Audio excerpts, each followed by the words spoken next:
যারা রাজপথে সবসময় সক্রিয় ছিল, আমাদের সাথে লড়াই সংগ্রাম করেছে। যদি কোনো দলকে নিবন্ধন দিতে হয়, তার ১ নম্বর শর্ত হতে হবে রাজপথে সে কতটুকু সক্রিয় ছিল।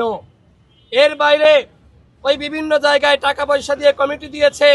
আমরা দেখেছি এর আগে নিবন্ধন পেয়েছে যে অফিস নাই, একটি বাসাকেই অফিস হিসেবে দেখানো হয়েছে।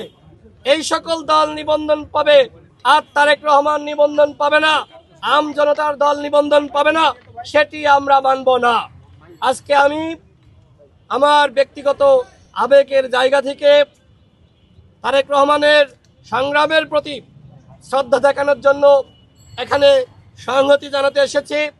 আমি প্রধান নির্বাচন কমিশনারের কাছে যাব, তার সাথে কথা বলবো কোন প্রক্রিয়ায় অন্য দলগুলোকে নিবন্ধন দেওয়া হয়েছে আর কেন তারেক রহমান নিবন্ধন পায়নি সেটি জানার জন্য প্রধান নির্বাচন কমিশনারের কাছে যাব এবং তার কাছে জানতে চাইব।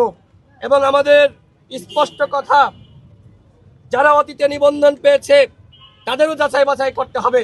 এবং আমি আবার উল্লেখ করি, নিবন্ধন পাওয়ার ১ নম্বর শর্ত হতে হবে রাজপথের সক্রিয়তা।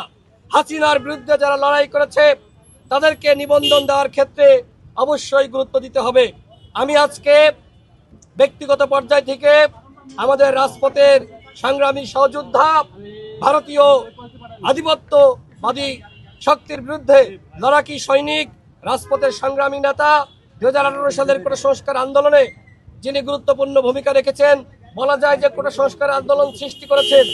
আমাদেরকে আপনারা দেখেছেন সামনে থেকে নেতৃত্ব দিয়েছি, কিন্তু এই আন্দোলনের উদ্যোক্তা ছিলেন তারেক রহমান। এমনকি আমরা দেখেছি এই 24-এর গণঅভ্যুত্থানে তিনি আটক হয়েছিলেন। আমরা দেখেছি বিজিবির গাড়ি তিনি কিভাবে আটকে দিয়েছিলেন, গাড়ির সামনে এইভাবে দাঁড়িয়েছিলেন এবং সেই ছবি ভিডিও সারা দেশের মানুষকে জাগ্রত করেছিল। তিনি লাঠি হাতে এদেশের মানুষকে রাজপথে নেমে আসার আহ্বান জানিয়েছিলেন। অবশ্যই এই তারেক রহমানের দল আম জনতার দলকে নিবন্ধন দিতে হবে। এই মুহূর্তে আমি নির্বাচন কমিশনে যাব তারেক রহমান ভাইকে সাথে নিয়ে। প্রধান নির্বাচন আপনি যাবেন না? আচ্ছা, আমি কথা বলবো। তারেক রহমান ভাই যেহেতু এখানে অনশন করছেন, তার অনশন তিনি অসুস্থ হয়ে যাবেন, প্রধান নির্বাচন কমিশনের সাথে কথা বলবো, সেই লক্ষ্যে আমি এখন নির্বাচন কমিশনের ভিতর ঢুকবো। একটা বিষয় জানতে চাই।